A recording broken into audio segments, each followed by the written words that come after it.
आज छोट्याशा वस्तूने आमची चांगलीच जिरवली. हॅलो, मी पल्लवी तुमचं स्वागत करते आजच्या नवीन मिनी ब्लॉगमध्ये. दुसरं असं की तुम्ही माझ्या मिनी ब्लॉगला जे प्रेम देत आहात त्यासाठी मी सर्वांचे मनापासून आभार मानते. आता मी आले होते मार्केटमधनं दुपारच्या वेळेमध्ये थोडीफार भाजी घेऊन आले होते आणि त्यानंतर म्हटले चला भाजी वगैरे काढून घ्यावी. तर त्याच्यासाठी कालच्याला जी भाजी आणली होती त्याच्यामध्ये काही पुरेशी भाजी भेटली नव्हती म्हणून आज मला तिथं जरा फ्रेश टवटवीत कोथिंबीर, मेथीच्या गड्ड्या भेटल्या आणि आता कलिंगडचा सीझन आहे त्यामुळे कलिंगड सुद्धा घेऊन आले होते. उन्हाळा म्हटलं की सर्वांच्या घरात एक कंपल्सरी असणारं फळ. तर त्याच्यासाठी ते सुद्धा घेऊन आले होते. म्हटले चला थोडंसं फ्रेश व्हावं आणि त्याच्यानंतर थोडंसं इथं मी मस्त गॅलरीमध्ये जाऊन उभी राहिली होते. तर आईच्या घराला एक छोटीशी गॅलरी पण आहे. तर इथं बाहेरचा व्ह्यू बघत होते. पण व्ह्यू बघण्यापेक्षा मी तुम्हाला म्हटले ना, की बाजूला खूप कामं चालू आहे. अगदी एकूण एक प्लॉटिंगमध्ये कामं चाललेली आणि हे झाड बघा किती छान दिसत होतं. आता इथलं थोडंसं दृश्य न्याहाळलं आणि त्यानंतर म्हटले जे कपडे सुकायला घातलेले तर ते सुद्धा आतमध्ये घ्यावं. तर आता इथं बऱ्यापैकी कामं जी आहेत, तर थोडीफार मलाच करावी लागतात. माहेरचं सुख जे म्हणतात ना, ते आता आमच्या नशिबी नाही. तर त्याच्यासाठी आणि सुख जरी नसलं असतं, तरी आयुष्यभर असं काम करावं लागलं असतं, तरी चाललं असतं. पण आमचा जो भाऊ आहे, तर तो हवा होता.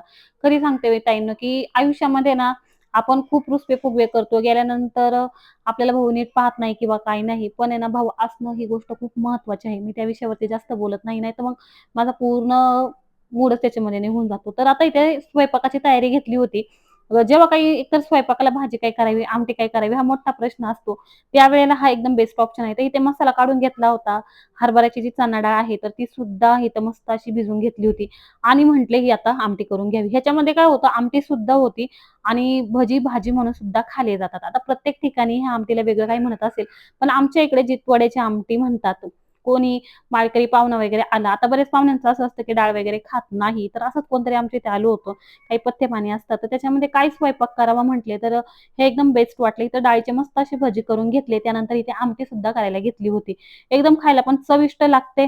थोडासा वेळ खाऊ आहे, पण दोन्ही गोष्टी होऊन जातात. तसंही भाजी, आमटी वेगळं सेपरेट काही करायचं म्हटलं तरी तिथंच लागायला येतं आणि त्याचे छान असे मस्त वडे तयार झाले होते.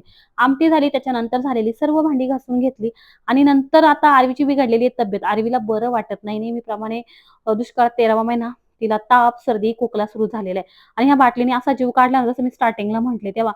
सर्वांनी बाटली खोलून पाहिली. नक्की तिचं काय होतं तेच समजत नव्हतं, की कशाप्रकारे खोलायची. ना त्याच्यामध्ये लॉक असं होतं थ्रेड किंवा काहीच नव्हतं त्याच्यामध्ये. इतकं आरवी त्याचा नुसता आवाज व्हायचा.